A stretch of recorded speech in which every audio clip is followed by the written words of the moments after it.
Assalamualaikum warahmatullahi wabarakatuh.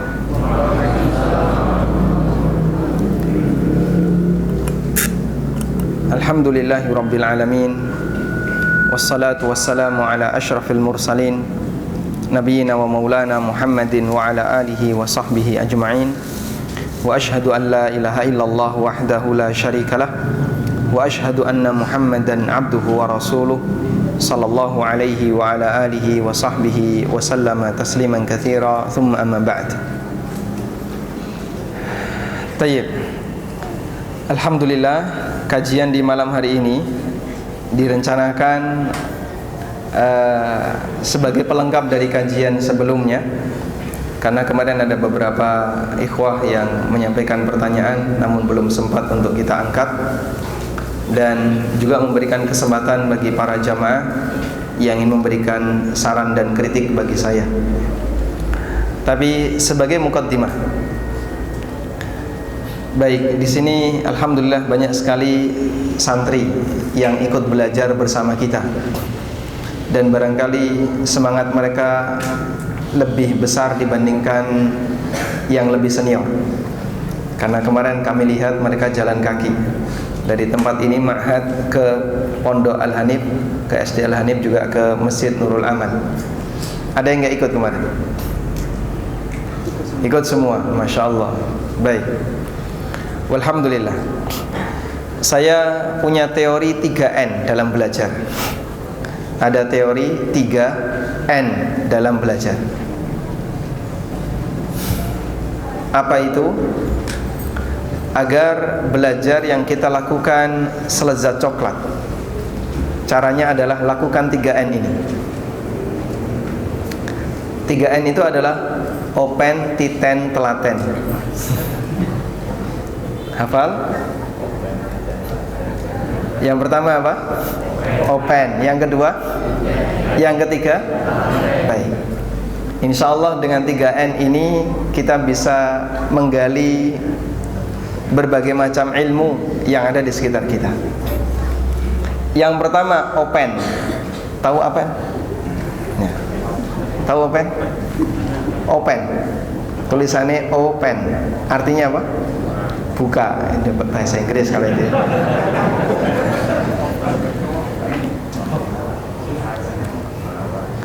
Yang dimaksud open adalah merawat ilmu. Diopeni artinya dirawat, dijaga dengan baik, dikumpulkan dan dijaga dengan baik. Ilmu kita diperintahkan oleh Nabi SAW agar mengikatnya dengan apa? Dengan dicatat. Qayyidul ilma bil kitab. Catatlah ilmu atau ikatlah ilmu dengan mencatat. Digambarkan oleh Imam Asy-Syafi'i rahimahullah, ilmu itu ibarat binatang buruan. Sedangkan mencatat ilmu itu seperti ikatan yang kita gunakan untuk mengikat binatang buruan. Imam Syafi'i rahimahullah mengatakan, al-ilmu saydun wal kitabu quyuduhu qayyid suyudaka bil hibalil wathiqah. Ilmu itu seperti binatang buruan, sedangkan Alkitab, kegiatan mencatat, adalah ikatan yang kita gunakan untuk mengikat binatang buruan. Beliau berpesan, qayyid suyudaka bil hibalil wathiqah. Ikatlah binatang buruan yang telah engkau tangkap dengan menggunakan ikatan yang kuat. Karena kalau tidak, lama-lama akan lepas. Antum misalnya berburu binatang, dapatlah kijang, ya. Kemudian antum bawa, tapi tidak diikat, ditinggal lagi untuk berburu yang lain. Kira-kira kemana ini kijang? Lari. Bahkan kata Nabi SAW, kalaupun sudah diikat, tapi kalau tidak sering diulang, bisa hilang. Rasulullah SAW memerintahkan kita untuk sering-sering mengulang hafalan Al-Quran. Beliau SAW bersabda, ta'ahadul Quran, rajin-rajinlah kalian memurajaah Al-Quran. Walladzi ba'atsani bil haqq, demi Allah yang telah mengutusku dengan membawa kebenaran. Lahuwa asyaddu tafallutan minal ibli fi iqaliha. Al-Quran itu lebih cepat hilang dibandingkan onta yang sudah diikat. Jadi onta itu ketika diikat, dia menggunakan simpul hidup. Tahu simpul hidup? Kenapa pakai simpul hidup? Tahu simpul hidup? Enggak tahu. Ada simpul mati, ada simpul hidup. Yang mati dikubur, yang hidup nggak pernah ikut pramuka ya. Nah, ini efek sampingnya. Nggak tahu simpul hidup sama simpul mati. Baik. Onta diikat dengan menggunakan simpul hidup. Ya, simpul hidup itu kalau ditarik bisa lepas. Kalau simpul mati ditarik nggak lepas. Paham ya? Baik. Kenapa binatang itu digunakan simpul hidup, bukan simpul mati? Karena kalau diikat dengan simpul mati, dia akan narik-narik terus. Dan nanti kalau narik-narik terus, susah untuk lepas. Makanya rata-rata binatang itu diikat dengan simpul hidup, biar kalau waktunya dikeluarkan tinggal narik, dia bisa lepas. Baik, onta atau sapi dia diikat dengan simpul hidup. Yang punya pengalaman angon sapi seperti ini pasti tahu ya. Jadi tali yang panjang itu, kemudian kenurnya atau talinya diikat di tiang dengan menggunakan simpul hidup, biar kalau sapi itu waktu pagi bisa dilepas, tinggal narik seret, dia bisa lepas. Kalau pakai simpul mati, ditarik-tarik sama sapinya, nanti makin kenceng, nah, sehingga ketika mau ngelepas susah. Baik. Nah, karakter onta itu bedanya dengan sapi. Onta itu tahu bagaimana cara melepas simpul hidup ini, sehingga tali yang panjang itu digigit agar nanti bisa lepas. Kalau yang punya nggak sering menengok onta itu, tidak sering memperhatikan, maka lama-lama onta itu bisa lepas. Nah, Nabi SAW menggambarkan lahu wa asyaddu tafallutan minal ibli fi iqaliha. Al-Quran itu lebih gampang lepas dibandingkan onta yang diikat dalam ikatannya. Makanya kita bisa lihat ya, seperti bapak-bapak yang sudah kerja di pabrik, saya yakin ya, mereka semuanya sudah punya hafalan Al-Quran. Ada yang sudah hafal sampai 9 juz, 10 juz, cuman gak ngaku gitu ya, karena malu ketika ditanya kok sudah hilang. Sekarang tinggal berapa Pak? Masya Allah, tinggal juz ammah. Dan bahkan hampir semua hafalannya hilang, tinggal surat Al-Fatihah. Karena kesibukan mereka bekerja, kesibukan mereka mencari nafkah, sehingga hafalan yang barangkali sudah pernah didapatkan hilang setahap demi setahap, mengingat tidak pernah diulang. Nah, jangan sampai yang seperti ini terjadi pada adik-adik yang saat ini sedang di usia belajar. Yang sudah hafal 6 juz angkat tangan. 6 juz. Ada yang lebih ya? Baik, yang lebih dari 5 juz, yang lebih dari 5 juz. Wow, Masya Allah itu ya. Oh bukan, itu nggak masuk ya. Yang lebih dari 5 juz ada? 5 juz lebih ya. Berapa juz? Sudah hafal berapa juz? 30 juz? Hah? 5 juz, Masya Allah. Sebelahnya yang merah ini 12, Masya Allah. Belakangnya 5 juz. Yang kelas 9 mana? Yang kelas 9 angkat tangan. Yang kelas 9. Kelas 9 sudah hafal berapa juz? 6. Berapa? 6, Masya Allah. Tayyib. Masya Allah. Bapak-bapak yang kelas 9 ada? Itu kalau nggak diulang-ulang ya, nanti akan hilang setahap demi setahap. Cuman kenapa Al-Fatihah kok selalu bertahan? Alhamdulillah ya, Anda sering rajin sholat. Kalau enggak, itu hilang juga. Allah Subhanahu wa ta'ala menjaga hafalan Al-Fatihah kita melalui sholat yang kita kerjakan. Ada salah satu masyayikh yang dulu pernah datang ke pondok kami. Lalu beliau menjanjikan begini, siapa di antara santri yang bisa menghafal 5 juz seperti menghafal Al-Fatihah, Jadi ngantuk pun nggak bakalan keliru. Saking lancarnya 5 juz seperti antum menghafal Al-Fatihah. Langsung bisa masuk Jamiah Madinah, free. Beliau yang jamin. Ya. Sanggup insyaallah. Tapi saya nggak jamin ya. Baik. Kembali ke sini. Jadi kalau ilmu tidak diulang, tidak diingat-ingat, lama-kelamaan akan lupa. Lebih gampang hilang dibandingkan memori kita yang lain. Itulah karakter ilmu. Makanya belajar itu bisa bentuknya dengan menambah, juga bisa bentuknya dengan mengulang yang sudah pernah didapatkan. Penjelasan yang disampaikan oleh para ulama tentang makna hadis, man salaka tariqan yaltamisu fihi ilman sahalallahu lahu bihi tariqan ilal jannah. Siapa yang menempuh jalan dalam rangka untuk nyari ilmu, maka Allah mudahkan baginya jalan menuju surga. Ada 2 makna yang dimaksud menempuh jalan dalam rangka mencari ilmu. Makna yang pertama adalah keluar dari rumah menuju majelis ilmu, seperti yang antum lakukan, Masya Allah. Makna yang kedua adalah murajaah terhadap apa yang sudah dipelajari. Sehingga jangan dikira orang murajaah itu berarti dia tidak mengamalkan hadis tadi. Bagian dari salaka tariqan yaltamisu ilman adalah murajaah terhadap apa yang dipelajari. Antum sudah punya catatan, dibuka ulang, atau punya tulisan, lalu antum buka ulang, dibaca lagi, itu bagian dari salaka tariqan yaltamisu fihi ilman.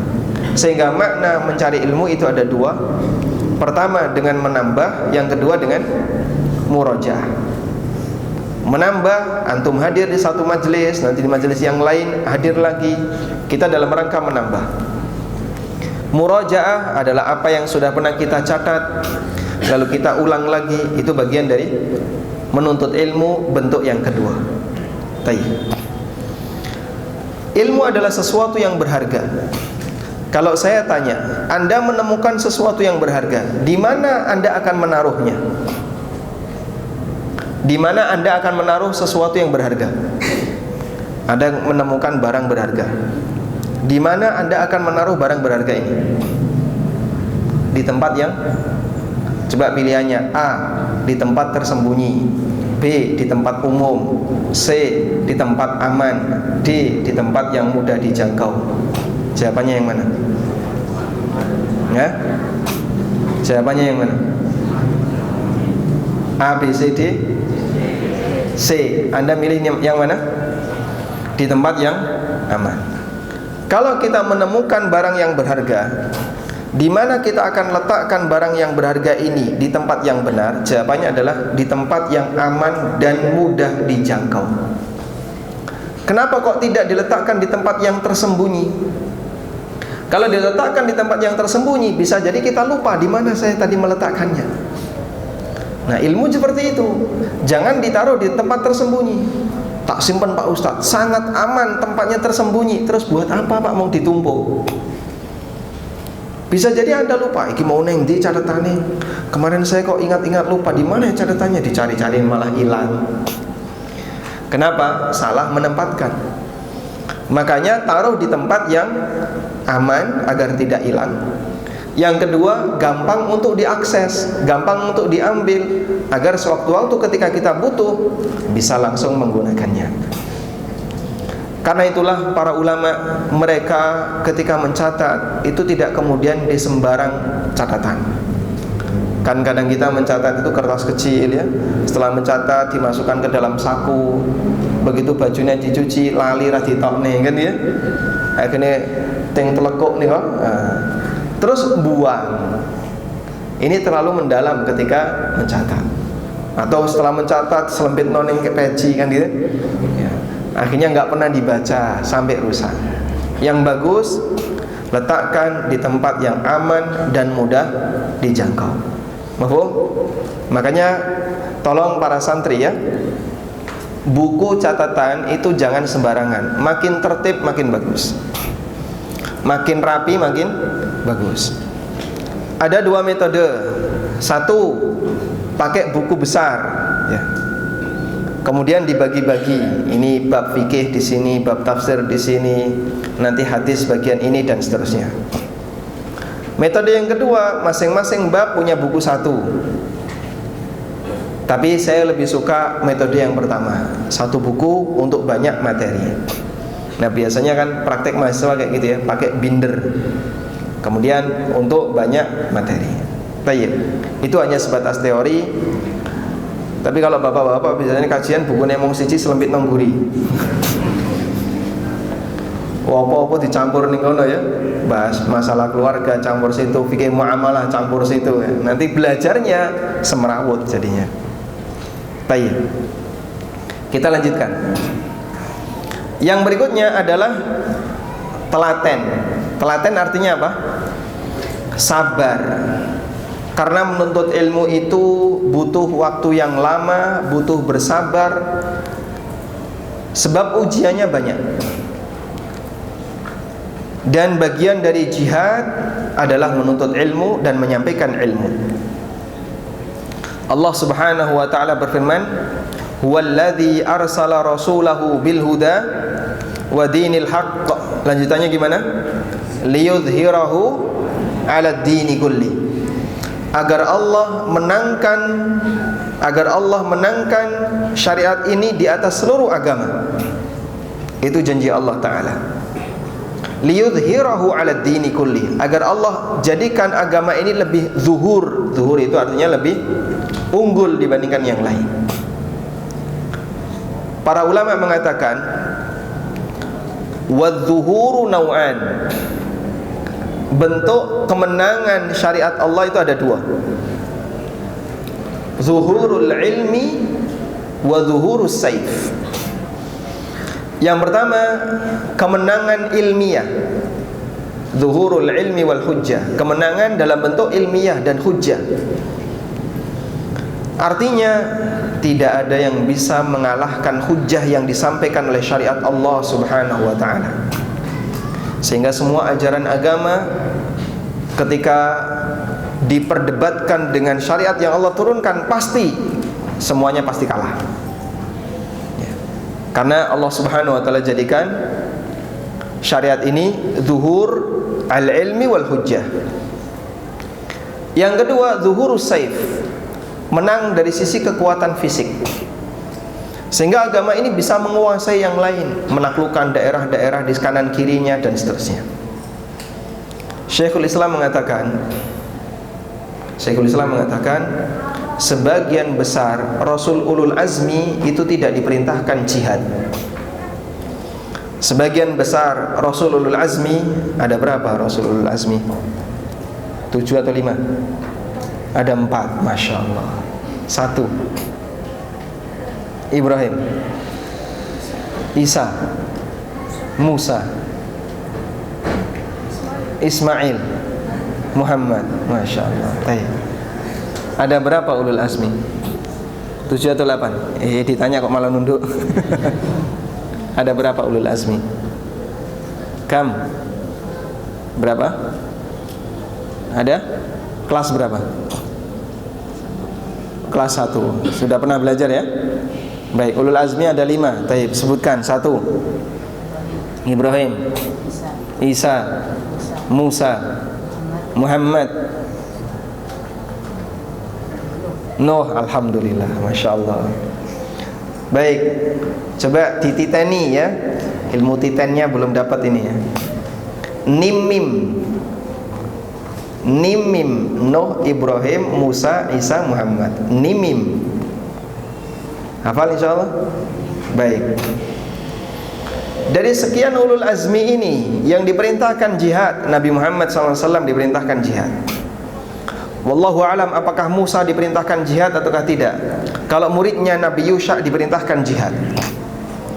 Sedangkan Nuh tidak diperintahkan jihad. Ibrahim enggak ada perintah jihad untuk beliau. Termasuk Isa alaihissalatu wassalam. Tapi mereka zuhurul ilmi wal hujjah. Mereka menang dari sisi apa? Penjelasan ilmiah, menang dari sisi hujjah, sehingga tidak ada satupun agama yang bisa mengalahkan ketika disandingkan dengannya.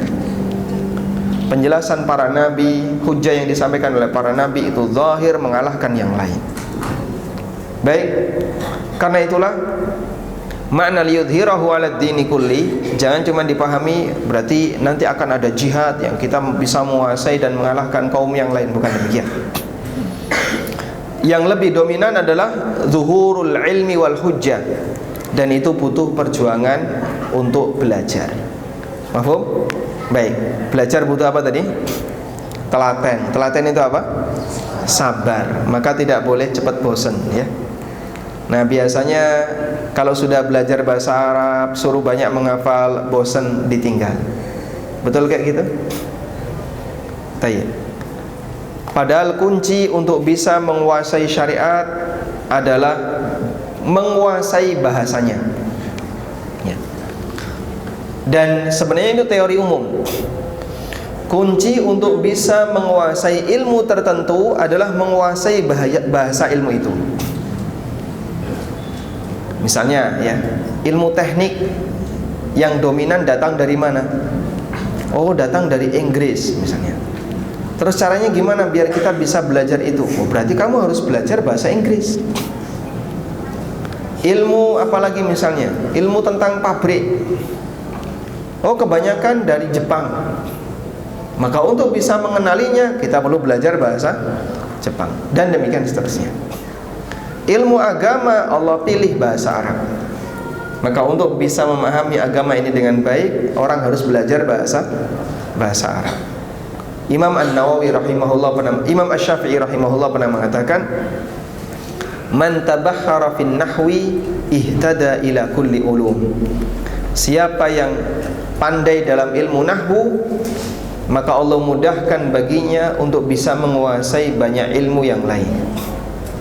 Sehingga antum kalau sudah bisa ilmu nahwu, mau jadi ahli tafsir silahkan, mau jadi ahli hadis silahkan, mau belajar fikih silahkan, mau belajar materi ilmu yang lain silahkan. Tapi kuncinya nahwu dulu. Target belajar bahasa Arab itu satu, targetnya cuma satu, ya, bisa baca bahasa Arab. Bisa baca kitab gundul. Kalau antum dikasih kitab gundul sudah bisa baca, berarti target sudah tercapai. Tapi kalau baru menghafal huruf jar, belum, ya. Tunggu, masih lama. Targetnya adalah bisa apa tadi? Baca kitab gundul. Sanggup para santri? Saya nggak tanya yang bapak-bapak, ya. Santri sanggup? Baik, jangan sampai keluar pondok sebelum bisa baca kitab gundul, karena nanggung nanti ilmunya kalau belum bisa baca kitab gundul.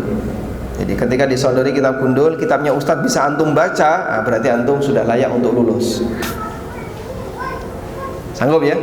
Baik, dan itu butuh ditelateni, sabar, karena ilmu tidak hanya dicapai hanya dalam waktu yang singkat. Baik. Yang ketiga, apa tadi? Titen. Nah, titen itu dititeni, artinya diperhatikan dengan baik. Ilmu titen ini sebenarnya mengajarkan logika yang benar ketika belajar, ya. Sehingga ketika belajar dia harus memperhatikan, oh ini masuk dalam pembahasan nahwu, ini masuk dalam pembahasan fikih, ini masuk dalam pembahasan akidah. Ada sistematika sendiri-sendiri. Karena kalau sistematika ini tidak diatur, belajarnya jadi campur-campur. Sehingga ilmu titen itu mengajarkan bagaimana cara belajar yang sistematis. Intinya itu. Sudah? Sekarang urutannya gimana kalau kita mau sistematis dalam belajar? Pertama adalah belajar bahasa Arab. Mutlak bagi siapapun yang ingin mengkaji ilmu syariat, dia harus punya bekal bahasa Arab. Yang kedua, belajar bagian ilmu yang wajib. Ilmu wajib itu apa? Ilmu yang apabila tidak diketahui maka kita berdosa, karena amal yang kita kerjakan bergantung kepada ilmu itu. Amal wajib yang kita kerjakan apa tadi? Bergantung kepada ilmu itu. Sebutkan contoh ilmu wajib.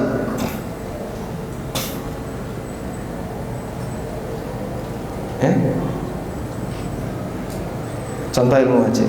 Mau nikah enggak? Contoh ilmu wajib. Kelas berapa sekarang? Yang ini, yang depan. Kelas 2. Contoh ilmu wajib. Wajib? Gimana? Enggak jelas tadi. Al-Quran. Mempelajari Al-Quran, betul sekali ya. Belajar Al-Quran wajib atau tidak? Wajib. Kenapa? Karena jadi rukun dalam sholat, yaitu membaca apa? Al-Fatihah. Ilmu wajib untuk dipelajari. Selanjutnya masalah pengembangannya tergantung selera. Nah, masing-masing orang kadang punya selera yang berbeda-beda. Ada yang lebih suka ilmu hadis, ada yang lebih suka ilmu fikih, ada yang lebih suka ilmu Quran. Terserah. Nanti setelah antum mempelajari ilmu wajib, mau mengarah ke jurusan manapun silahkan. Karena ilmu wajib ini harus didahulukan agar kita tidak salah dalam beramal. Wallahu a'lam. Baik, itu sebagai mukaddimah yang bisa kita sampaikan. Semoga kegiatan belajar yang kita lakukan semakin tertata dengan rapi agar hasilnya makin maksimal. Ini ada satu pertanyaan. Kalau yang lain tidak ada, berarti kita tutup kajiannya ya. Assalamualaikum. Waalaikumsalam. Bagaimana cara kita menyikapi saudara kita yang mengatakan kita harus perhatian dengan politik negara ini? Ini bentuk ghirah kita terhadap negara kita. Baik, betul kita harus perhatian dengan politik, karena semua orang itu berpolitik. Cuman teknisnya yang berbeda, tata caranya yang berbeda. Antum berpolitik, saya berpolitik, orang lain juga berpolitik. Hanya saja cara kita berpolitik berbeda. Ada sebagian orang yang dia menempuh jalan politik dengan jalur partai. Ada orang yang menempuh jalan politik dengan jalur mendakwai masyarakat di bawah. Ada yang berpolitik dengan cara masuk ke dunia pendidikan. Intinya berpolitik itu apa sih? Bagaimana agar kita bisa mempengaruhi orang lain. Cuman ada yang dia mau berusaha untuk ke atas biar nanti pengaruhnya langsung besar. Ada yang kemudian dia main di bawah untuk memperbanyak masyarakat yang baik di bagian bawah. Dan ada yang dia menyusup ke beberapa lini di daerah pendidikan, di bidang muamalah dan seterusnya. Dan walhamdulillah para asatidzah melakukan itu meskipun mereka tidak dikomando. Allah Subhanahu wa ta'ala membagi tugas kepada mereka sesuai dengan apa yang dia kehendaki. Maka di antara asatidzah ada yang lebih unggul dalam masalah akidah. Ceramahnya dominan dalam masalah akidah. Banyak memberikan pengaruh kepada masyarakat tentang masalah akidah. Ada juga di antara asatidzah yang dia lebih unggul dalam masalah ilmu qiraah. Mengundang perhatian orang dengan bacaan Al-Qur'annya yang bagus, dia pintar tafsir dan seterusnya. Kemudian mengajarkan tajwid sampai terbit buku-buku tajwid. Ada di antara asatidzah yang mereka menyampaikan muamalah sehingga membuat banyak orang hijrah, meninggalkan bank, meninggalkan asuransi, meninggalkan dunia yang haram. Lalu kemudian dia berpindah. Yang dulunya tidak kenal sunnah jadi kenal sunnah. Apakah itu tidak merupakan bagian dari politik? Karena politik itu tidak semata berkaitan dengan masalah kebijakan. Politik itu tidak selalu berkaitan dengan masalah kebijakan. Tayyib. Kita bergerak sesuai dengan apa yang mampu kita jangkau. Dan kenapa kita tidak menyukai model politik menggunakan partai? Ya, seperti yang antum lihat sendiri. Efek sampingnya jauh lebih besar dibandingkan manfaatnya. Madaratnya jauh lebih besar dibandingkan manfaatnya. Sehingga seperti yang kita tahu ya, ini partai yang dianggap paling islami misalnya. Di dalamnya pecah nggak Pak? Ternyata pecah. Muncul sempalannya, muncul ini, muncul ini. Partai yang lain juga sama seperti itu. Sehingga seperti yang Allah singgung dalam Al-Quran, وَلَا تَكُونُوا مِنَ الْمُشْرِكِينَ minal ladzina farraqu dinahum wa kanu syi'a lasta minhum. Lanjutannya gimana? Minal ladzina farraqu dinahum wa kanu syi'a kullu hizbin bima ladaihim farihin. Jangan tiru orang-orang musyrik itu. Kenapa mereka? Alladzina farraqu dinahum, yang mereka itu suka memecah belah agamanya, sehingga gampang mengikuti kelompok A, kelompok B, kelompok C, nanti ada kelompok pecahannya lagi. Itu gayanya orang musyrik. Makanya jamaah, tidak ada agama yang perpecahannya lebih banyak melebihi agama milik orang kafir. Nah, Allah Subhanahu wa taala ingatkan kepada kaum muslimin, wala takunu minal musyrikin minal ladzina farraqu dinahum wa kanu syi'a. Janganlah kalian meniru seperti orang musyrik itu yang mereka suka memecah belah agamanya. Nah, kemudian sebagian orang membangun loyalitas, al-wala wal bara, karena latar belakang partai. Yang satu bendera berarti teman meskipun agamanya beda. Yang beda bendera musuh meskipun agamanya sama. La haula wala quwata illa billah. Sehingga al-wala wal bara, cinta dan bencinya, standarnya dikembalikan kepada partai. Nah, ini yang tidak kami sukai, karena jelas ini melanggar prinsip yang digariskan dalam Al-Quran, bahwa orang yang wajib kita cintai adalah orang yang bertakwa kepada Allah, bukan karena kesamaan bendera, bukan karena kesamaan suku, tapi karena kesamaan iman. Mafhum jemaah? Baik. Karena itulah seperti yang disampaikan oleh Imam Al-Albani rahimahullah, beliau mengatakan, minas siyasah tarkus siyasah. Bagian dari metode kami dalam berpolitik adalah kami tidak ikut campur dalam politik. Sehingga masyarakat berantem rebutan kekuasaan, sudahlah, saya tidak ikut bagian itu.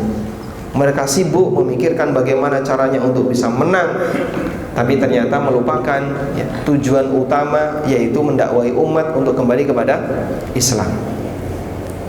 Dan terbukti bahwa kekuasaan itu tidak selalu bisa mengendalikan bawahan.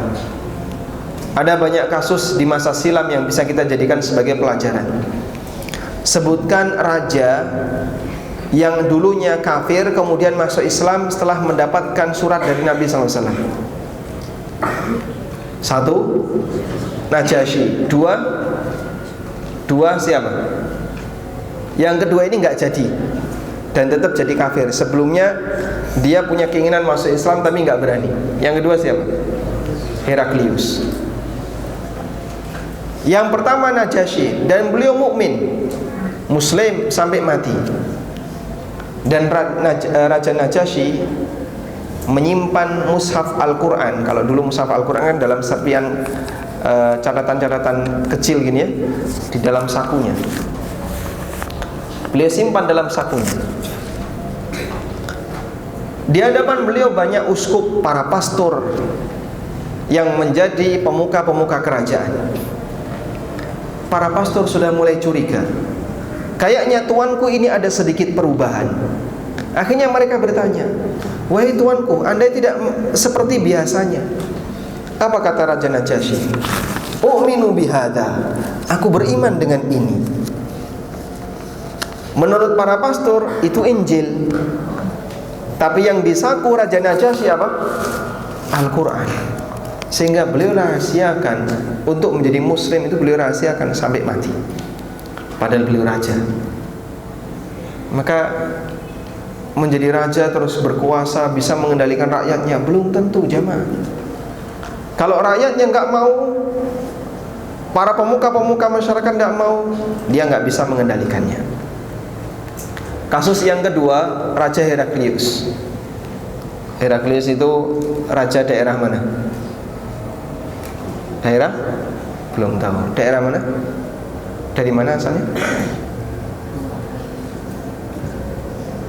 Raja daerah mana? Romawi. Baik. Heraklius raja daerah, raja negara Romawi. Baik. Heraklius raja negara Romawi mendapatkan surat dari Nabi SAW, dan dia itu meyakini kebenaran apa yang disampaikan Nabi SAW. Akhirnya yang terjadi gimana? Heraklius mau menyatakan dirinya masuk Islam di hadapan seluruh rakyatnya. Akhirnya di pusat kota Romawi, dia membuka pintu gerbang istana dan menyuruh siapapun untuk masuk. Banyak orang yang masuk, setelah itu dia menyuruh tutup pintu gerbang, ditutup. Sudah, yang masih di luar nggak bisa masuk. Lalu Heraklius mengangkat surat Nabi Muhammad SAW. Siapa yang ingin hidup mulia, maka berimanlah kepada orang yang mengirim surat ini. Apa yang terjadi? Bubar itu rakyatnya. Wah, raja kami sudah beda haluan, raja kami sudah murtad, raja kami sudah pindah agama.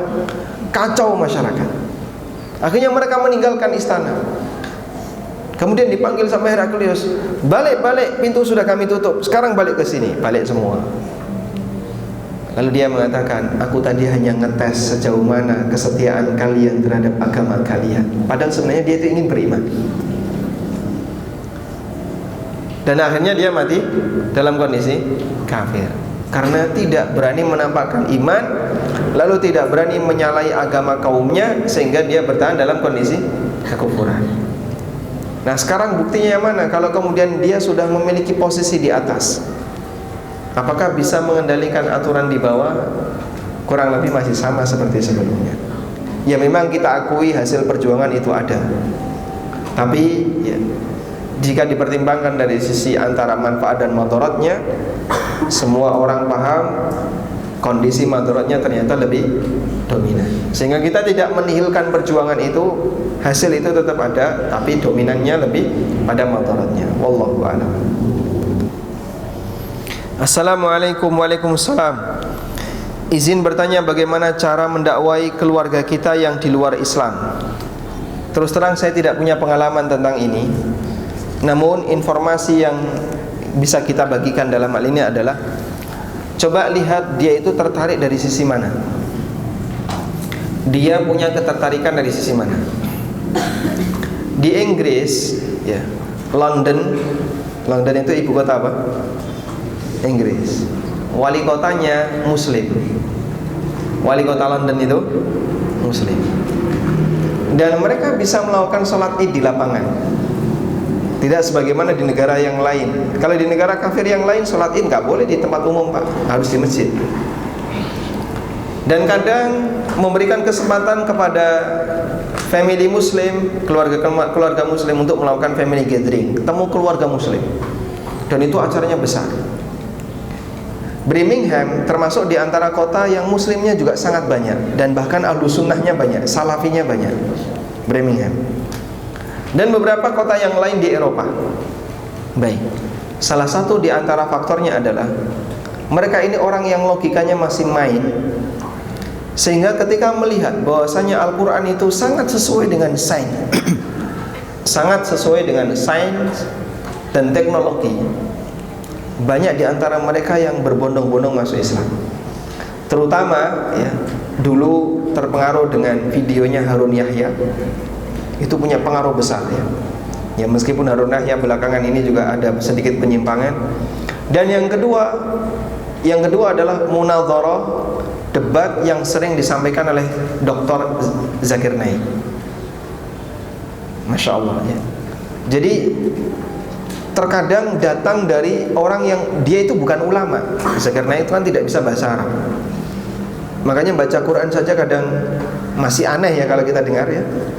Tapi beliau menyampaikan terjemahannya, lalu mendebat orang-orang non-muslim dengan membandingkan. Coba kita bandingkan kitab kalian dengan kitab kami, mana yang lebih sesuai dengan koridor ilmiah, sesuai dengan sains dan teknologi. Oh, banyak orang yang kemudian masuk Islam dari latar belakang itu, di Eropa terutama. Baik. Nah, orang daerah timur, pendekatan seperti ini ternyata tidak begitu berlaku.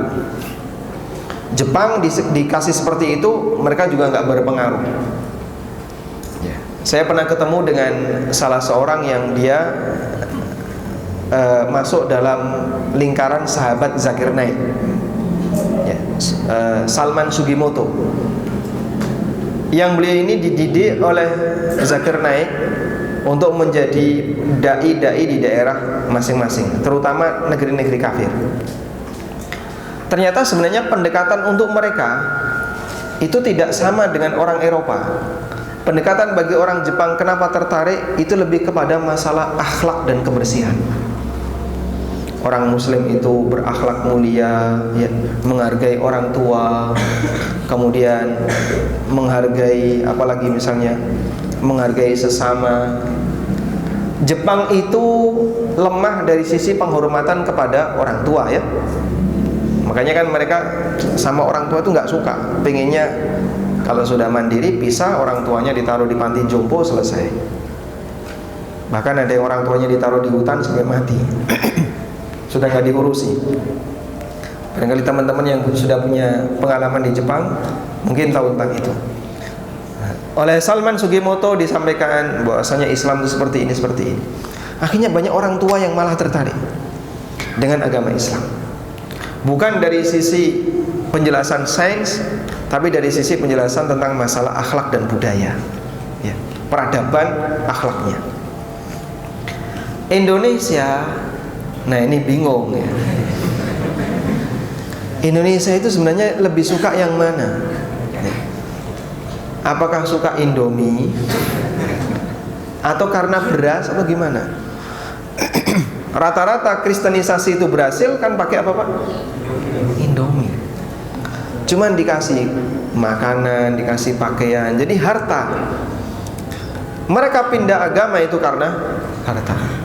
Dan ternyata efek yang sama, Islamisasi yang dilakukan oleh lembaga-lembaga dakwah itu juga efeknya pakai harta. Datang ke pelosok, oh ini dulu Nasrani, kemudian dikasih santunan, terus menerus seperti itu, berubah agama. Cuman orang kalau pindah agama hanya gara-gara latar belakang dunia, lebih gampang keluar lagi, gitu. Begitu nggak dikasih, keluar. Sehingga imannya hanya iman di permukaan. Seperti yang Allah katakan dalam Al-Quran, qalatil a'rabu amanna qul lam tu'minu walakin qulu aslamna walamma yadkhulul imanu fi qulubikum. Para Badui itu mengatakan, kami telah beriman. Lalu Allah Subhanahu wa taala katakan, qul, katakanlah wahai Muhammad, lam tu'minu, kalian itu belum beriman. Walamma yadkhulul imanu fi qulubihim, karena iman, walamma yadkhulul imanu fi qulubikum, karena iman itu belum masuk ke dalam hati kalian. Apa sebabnya? Karena dominan masyarakat Badui, mereka masuk Islam dengan latar belakang Muhammad itu suka bagi-bagi harta, sehingga mereka mau bergabung dengan kaum muslimin biar nanti dapat apa? Dapat harta. Di sini beliau bagi-bagi kambing, bagi-bagi onta, sehingga dalam pikiran orang Badui Muhammad itu suka bagi-bagi harta. Mereka masuk Islam karena latar belakang nyari harta, dan itu orang yang paling lemah imannya. Makanya gampang berubah, ya. Esok tempe, sore jadi susu deli. Ya. Jadi sangat lemah imannya, sehingga gampang berubah hanya gara-gara dikasih harta. Muslim jadi Nasrani, nanti balik lagi jadi Muslim lagi, nanti balik lagi jadi Nasrani, tergantung siapa yang lebih banyak ngasih sokoan. Nah, Anda bisa pelajari ya, keluarga Anda ini sebenarnya punya ketertarikan di bagian mana? Apakah lebih tertarik masalah sains, masalah akhlak, masalah harta, atau bagian mana? Itulah yang bisa Anda gunakan sebagai pendekatan untuk mengajak dia masuk Islam. Wallahu a'lam. Baik. Apa hukumnya berjualan di tempat wisata religi, yang mana tempat tersebut dijadikan sebagai tempat kesyirikan? Ketika kita berada di tempat kesyirikan, ada beberapa amalan yang dirinci oleh para ulama. Satu, kita melakukan perbuatan kesyirikan sebagaimana yang dilakukan oleh orang musyrik, maka ini bisa jadi musyrik, karena kita termasuk di antara pelaku kesyirikan itu. Yang kedua, kita melakukan amal ibadah tapi mirip dengan praktek kesyirikan yang dilakukan oleh orang musyrik. Seperti ini hukumnya dilarang. Ada orang yang masuk Islam, lalu dia mengatakan kepada Nabi SAW, "Ya Rasulullah, saya pernah punya nazar untuk menyembelih seekor hewan di daerah Buana." Nama daerahnya namanya apa? Buana. Lalu Nabi SAW tanya kepada orang ini, "Hal fihi sanamun yu'bad?" Apakah di Buana itu ada berhala yang disembah oleh orang kafir? Jawab orang ini, enggak ada. Lalu beliau tanya lagi, "Apakah orang kafir suka menyembelih hewan di daerah Buana?" Orang ini mengatakan tidak ada. Kemudian Nabi SAW mengatakan, "Aufi binadrik, kalau begitu tunaikan nadarmu." Maka ini dijadikan dalil oleh Syekh Muhammad bin Sulaiman At-Tamimi rahimahullah, bahwa ketika ada seorang muslim berada di tempat religi, lalu dia melakukan kegiatan ibadah kepada Allah, tapi mirip seperti kegiatan orang kafir dalam melakukan kesyirikan, hukumnya tidak diperbolehkan. Misalnya ya, di sini Pantai Keramat di mana? Tidak ada ya, walhamdulillah. Ada pantai namanya Parangkusumo ya. Di Pantai Parangkusumo ini biasanya digunakan untuk ngelarung kepala kerbau. Jadi kepala kerbau dibuang ke laut. Baik. Boleh nggak kaum muslimin kurban lalu disembelih di Pantai Parangkusumo? Menyembelih kambing atau sapi di Pantai Parangkusumo? Jawabannya tidak boleh. Loh, kenapa tidak boleh? Dikhawatirkan ada bentuk tasyabbuh dengan orang kafir.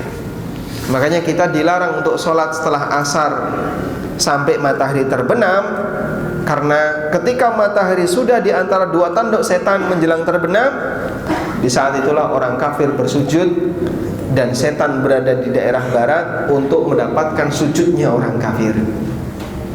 Mukmin nggak boleh sholat di waktu itu, dalam rangka untuk menghindari bentuk apa? Tasyabbuh dengan orang kafir. Padahal kita sholat. Sholat kan ibadah Pak, betul, orang kafir nggak melakukannya, tapi gerakan rukuk dan sujud kita menyerupai yang dilakukan oleh orang kafir di waktu yang sama. Mafhum insyaallah? Tayyib. Yang ketiga, datang ke tempat ibadah orang kafir, tempat wisata religi ya, apapun agamanya, yang itu biasanya dipakai untuk praktek kekufuran, di waktu ada ritual kesyirikan. Dia tawaf mengelilingi candi Mendut. Nah, tawaf. Saya cuma lewat, nggak mampir ya. Sehingga dia sedang melakukan ritual ibadah. Nah, boleh nggak kita ikut nonton? Datang ke situ ikut nonton? Jawabannya, tidak boleh. Ini ada peringatan keras dari Umar bin Khattab radhiyallahu anhu. Beliau pernah mengatakan, ya, janganlah kalian hadir, ya, jangan kalian hadir di acara orang kafir fi a'yadihim, pada saat mereka sedang melakukan perayaan. La tashhadul kuffara fi a'yadihim, jangan ikut hadir bersama orang kafir saat mereka sedang melakukan perayaan. Li'annal la'nata tanzilu alaihim, karena laknat sedang turun kepada mereka. Nah, kalau kita ada di tengah orang itu, ada di tengah mereka, kecipratan laknat. Maka pada saat mereka sedang melakukan perbuatan kekufuran, jangan ikut hadir di tempat itu. Mafhum ya? Baik. Yang berikutnya, yang keberapa ini? Yang keempat, hadir di tempat ibadah orang musyrik, namun tidak di waktu ritual mereka, sehingga di luar waktu kegiatan mereka. Di situ tidak ada ritual ibadah, kosong dari orang berkegiatan ibadah. Ya, misalnya datang ke candi, tapi tidak ada ritual ibadah, tidak sedang hari rayanya. Apakah ini diperbolehkan? Khilafun bainal ulama. Ada perbedaan pendapat di antara para ulama. Sebagian ulama ada yang mengatakan diperbolehkan, sebagian ulama ada yang mengatakan tidak boleh, mutlak tidak boleh. Ada khilaf di antara ulama. Dan di antara dalil yang membolehkan adalah kondisi Nabi SAW sewaktu beliau berada di Mekah. Ada apa Pak sewaktu beliau berada di Mekah? Rasulullah SAW salat di Masjidil Haram, dan di kanan kirinya Ka'bah penuh dengan berhala. Di sekeliling Ka'bah penuh dengan berhala. Ada berapa jumlah berhala di sekitar Ka'bah? 360. Di tempat sa'i Safa dan Marwah ada dua berhala, Isaf dan Na'ilah. Ada berhala Isaf dan ada berhala Na'ilah. Orang musyrikin ketika mereka tawaf naik ke bukit Safa nanti mengusap berhala yang ada di situ. Entah itu Isaf atau Na'ilah, yang jelas dua berhala Isaf dan Na'ilah, yang satu di Safa, yang satu di Marwah, diusap berhala. Naik ke bukit Safa, ngusap-ngusap berhala, ngelus-ngelus gundule patung ya. Terus turun, nanti naik ke Marwah ya, ngelus-ngelus berhala, turun lagi, dan begitu seterusnya. Sehingga mereka sa'i tapi diiringi dengan perbuatan kesyirikan. Baik. Nabi SAW kadang sholat di Masjidil Haram, dan di kanan kirinya ada berhala. Demikian pula yang menjadi kebijakan Amirul Mukminin Umar bin Khattab radhiyallahu anhu. Beliau meminta agar gereja itu dibuka bagi kaum muslimin yang datang ke Syam, dan disediakan tempat menginap untuk mereka. Sehingga sahabat yang dari Madinah atau dari Mekah ketika berangkat ke Syam tidak punya tempat menginap, nginapnya itu di gereja. Dan itu bagian dari kebijakan Umar bin Khattab radhiyallahu anhu. Assalamualaikum. Waalaikumsalam. Nanti orang di akhirat akan merasa rugi dan menyesal, baik yang beramal banyak maupun yang beramal sedikit, seperti yang dibahas di malam lusa. Biar orang tidak menyesal, salah satunya mempelajari surat Al-Baqarah sebelum tidur atau doa sebelum tidur. Apa hubungan pertanyaan di atas dan yang kedua? Wallahu a'lam. Apa hubungan pertanyaan di atas dan yang kedua? Baik, kayaknya ini ada yang sedikit gagal paham ya. Jadi begini, semua manusia pasti menyesal. Cuman penyesalannya itu bertingkat. Penyesalannya bertingkat. Ya laitani qaddamtu li hayati fa yawma idzin la yu'adzibu 'adzabahu ahad wa la yuthiqu wathaqahu ahad. Manusia mengatakan ya laitani qaddamtu li hayati. Dia menyesal, ya laitani, itu ungkapan penyesalan. Andaikan dulu, waduh saya kok kayak gini. Qaddamtu li hayati. Aku telah melakukan apapun yang aku lakukan dalam hidupku. Mereka menyesali kehidupannya yang telah lalu. Apa yang sudah aku perbuat semasa aku hidup. Sehingga yang berinfak menyesal kenapa infaknya enggak banyak. Yang pernah tahajud dia menyesal kenapa tahajudnya kurang banyak. Yang membaca Al-Quran menyesal kenapa bacaan Qurannya tidak banyak. Ini untuk orang yang sedang berbuat baik.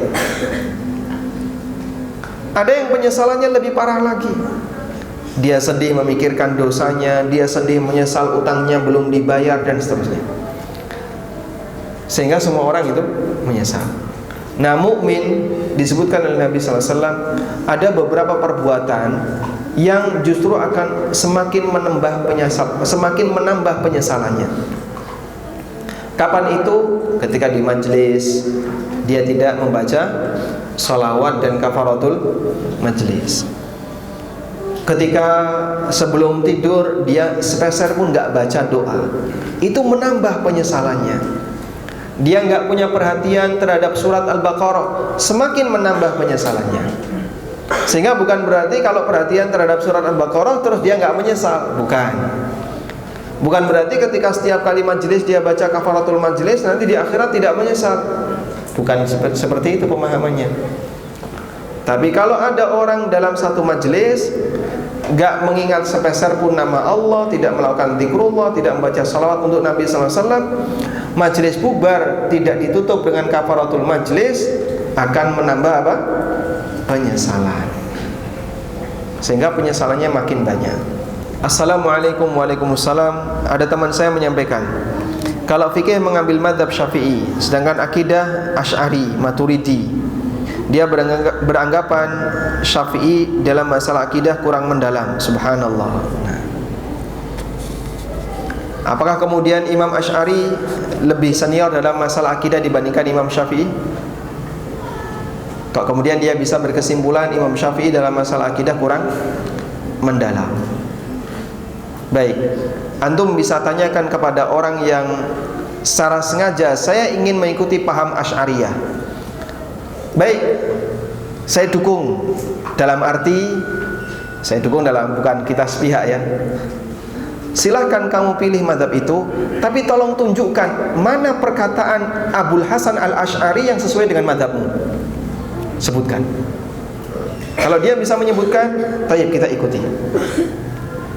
Karena begini, dominan yang diikuti oleh Asy'ariyah itu adalah pemahaman Ar-Razi ya, pemahaman para mutakallimin, ulama-ulama atau tokoh dalam ilmu filsafat, dan bukan pernyataan Abul Hasan Al-Asy'ari secara langsung. Pengembangannya terlalu banyak, terutama Fakhrur Razi. Sehingga rata-rata yang sampai ke kita, pemahaman Asy'ari yang sampai ke kita, itu adalah pemahaman Fakhrur Razi, Al-Amidi, dan beberapa Ibnu Faruq, dan beberapa tokoh-tokoh dalam masalah ilmu kalam. Karena pernyataan Imam Abul Hasan Al-Asy'ari ya, setelah beliau berpindah menjadi Ahlussunnah, pernyataan sebelumnya itu tidak banyak dibukukan. Yang lebih banyak terjaga sampai dibukukan adalah pernyataan beliau setelah beliau pindah ke Ahlussunnah. Sehingga mereka kesulitan. Referensi yang berasal langsung dari pernyataan Abul Hasan Al-Asy'ari tentang akidah Asy'ariyah itu mereka kesulitan. Akhirnya yang diambil adalah pernyataannya Fakhrur Razi, Al-Amidi, Al-Juwaini, yang ulama itu tidak dikenal oleh masyarakat, tapi atas nama ini paham Asy'ariyah. Paham ya? Paham insyaallah? Ya. Makanya kalau misalnya saya mau mengikuti paham Asy'ari karena beliau lebih mendalam dalam masalah akidah. Tayyib, sekarang tunjukkan referensi mana saya bisa memahami akidah Asy'ariyah itu yang berasal dari tulisan Abul Hasan Al-Asy'ari. Tunjukkan ke sini. Kalau dia bisa menunjukkan bukti itu, mari kita pelajari bareng-bareng. Dan saya sangat yakin rata-rata mereka hanya bisa mengklaim ini akidahnya Abul Hasan seperti ini. Loh, buktinya mana? Kamu tidak pernah ketemu dia. Harusnya kan ada bukti tulisan. Sementara tulisan Abul Hasan Al-Asy'ari, beliau kan mengalami 3 fase ya. Mu'tazilah, kemudian pindah. Di posisi yang kedua beliau mengikuti Ahlul Kalam, tapi yang lebih ringan dari Mu'tazilah, terpengaruh dengan Abu Mansur Al-Maturidi. Lalu di fase itu beliau membantah Mu'tazilah, menulis sebuah buku judulnya Al-Luma' fi Raddi ala Ahlil Bidah. Tapi buku ini tidak banyak tersebar. Al-Luma' fi Raddi ala Ahlil Bidah. Buku ini tidak banyak tersebar. Saya pernah mendengar ceramah salah satu ustadz nasional yang yang mendukung paham Asy'ariyah. Kalau kita mau membaca referensi Abul Hasan Al-Asy'ari, baca Al-Luma'. Nah, itu video edit ya. Terus dikasih cover buku Al-Luma'. Dikasih cover buku Al-Luma'. Tapi covernya salah. Al-Luma' fi usulil fiqhi. Loh, ini kok Al-Luma' fi usulil fiqhi? Keliru ini covernya. Jadi mereka kesulitan menemukan cover buku Al-Lum'a fi Raddi ala Ahlil Bidah karya Abul Hasan Al-Asy'ari di fase ketika beliau berada di Maturidiyah. Nemukan covernya saja kesulitan, apalagi nemukan bukunya. Paham ya? Jadi yang disarankan oleh tokoh-tokoh Asy'ari Indonesia, ayo kita belajar Al-Lum'a. Mana bukunya Al-Lum'a itu mana? Biar kita bisa pelajari. Kesulitan mereka, karena tidak lebih tersebar dibandingkan buku beliau setelah fase yang ketiga berpindah ke Ahlus Sunnah. Yang pertama Maqalatul Islamiyyin, itu Masya Allah ya, antum tanya saja sama Ustadz Mukhlis, bisa beliau langsung kasih bukunya. Yang kedua Al-Ibana an Usulid Diyanah, itu sangat banyak terbit dan banyak orang yang memilikinya. Kemudian beliau juga punya Risalah ila Ahli Tsaghar, yang itu berisi tentang nukilan-nukilan ijma' dalam masalah akidah setelah beliau pindah ke Ahlus Sunnah. Sehingga bukunya Imam Abul Hasan Al-Asy'ari pasca beliau taubat dan menjadi Ahlus Sunnah malah tidak diakui, padahal itu yang banyak tersebar, tapi tidak diakui. Yang diakui itu buku sebelumnya, dan itu tidak ada di antara masyarakat kita.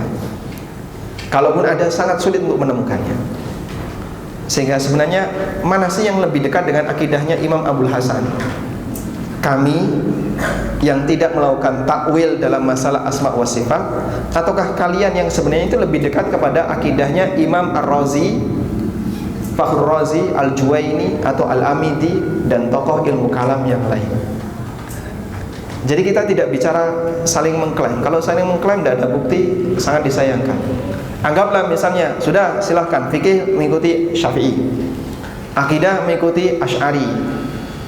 Sekarang tolong tunjukkan kepada kami buku akidahnya Imam Abul Hasan Al-Asy'ari. Kalau ada, biar kami pelajari. Nah, masalahnya mereka nggak bisa menunjukkan hal itu. Jadinya mainnya main apa? Saling mengklaim. Paham insyaallah? Tayyib. Jadi kita bicara secara sisi ilmiah, bukan saling mengklaim.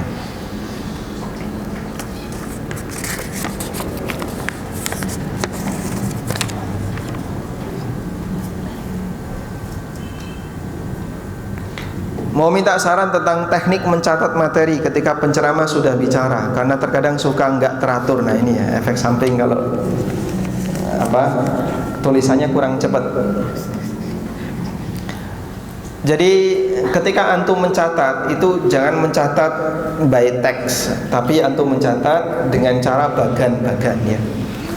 Misalnya dalam masalah ini ada 3, udah jangan ditulis dalam masalah ini ada 3, kesuwen.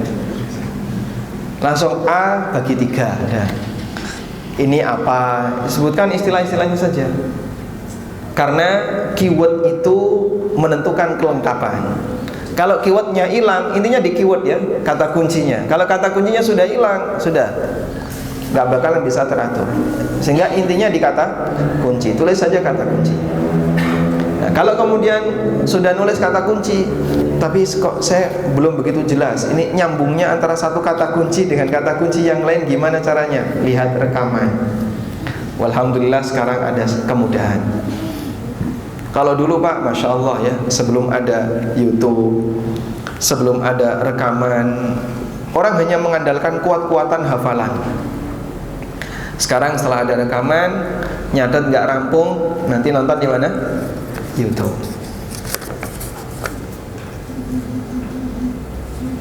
Assalamualaikum. Waalaikumsalam. Bagaimana menghadapi was-was akut?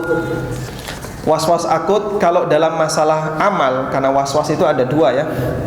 Ada was-was dalam masalah akidah dan ada was-was dalam masalah amal. Untuk was-was akut dalam masalah amal, maka solusinya cuma 1, nggak usah digubris, itu tok titik. Kalau berhasil berarti sudah sembuh. Tapi kalau masih bertanya belum sembuh. Ada orang, beliau polisi, itu sampai nangis gara-gara masalah netes. Pak, setiap kali saya selesai dari buang air kecil kok pasti netes. Wudu nanti kayak ada yang netes lagi. Takbiratul ihram, ruku netes. Dia punya penyakit seperti ada yang netes. Saya tanya usia berapa? 30 tahun, 30 berapa begitu ya, 30-an. Masya Allah masih muda. Punya masalah urologi enggak? Enggak ada. Berarti Anda tidak punya masalah sebenarnya ya. Secara organ ekskresi, organ untuk mengeluarkan air kencing tidak ada masalah, usianya masih muda. Udah gini aja ya, coba Bapak wudhu ya, buang air kecil, kencing, wudhu, setelah itu main bola. Kira-kira gimana? Nggak ada perasaan apa-apa? Nah itu setan. Terbukti kalau dia kencing, wudhu, sholat, ada yang netes. Kencing, wudhu, setelah itu futsal, nggak ada perasaan apa-apa. Berarti sebenarnya dia nggak punya penyakit. Penyakitnya apa? Was-was. Kuncinya satu, nggak usah digubris. Tapi Pak, selama Anda masih tanya, belum sembuh. Nah itu saya coba, tapi masih, itu belum sembuh berarti. Pokoknya selama kamu masih tanya, belum sembuh. Terus gimana? Jangan tanya. Lakukan saja, buang air kecil, wudhu, sholat. Sudah, apapun dalam pikiran Anda terbayang apapun seolah-olah ada yang netes, gak usah digubris. Sembuh insya Allah. Tapi, masih ada tapi toh, ini belum sembuh. Pokoknya jangan pakai tapi ya. Ini titik, gak pakai tapi ya. Assalamualaikum. Waalaikumsalam. Bagaimana cara menyikapi orang yang susah diberitahu, selalu melawan saat dinasihati? Barangkali yang menasihati juga punya penyakit yang sama ya. Ya kalau memang susah untuk Anda nasihati, ya sudah ditinggal saja dan tunjukkan bahwasanya Anda itu punya prinsip ya, kamu nggak setuju dengan saya sekarang mengikuti prinsip seperti ini, ya selanjutnya terserah kamu. Yang penting nasihat itu sudah sampai kepadanya. Karena kita tidak bertanggung jawab untuk mengubah pemikiran orang, kita tidak bertanggung jawab untuk memberikan hidayah kepada orang lain. Yang bisa kita lakukan hanya apa? Memberi penjelasan. Wallahu a'lam wa sallallahu ala nabiyyina Muhammadin wa ala alihi wa sahbihi wa sallam. Wa akhiru da'wana alhamdulillahi rabbil alamin. Subhanakallahumma wa bihamdik, asyhadu an la ilaha illa anta, astaghfiruka wa atubu ilaik. Wassalamualaikum warahmatullahi wabarakatuh.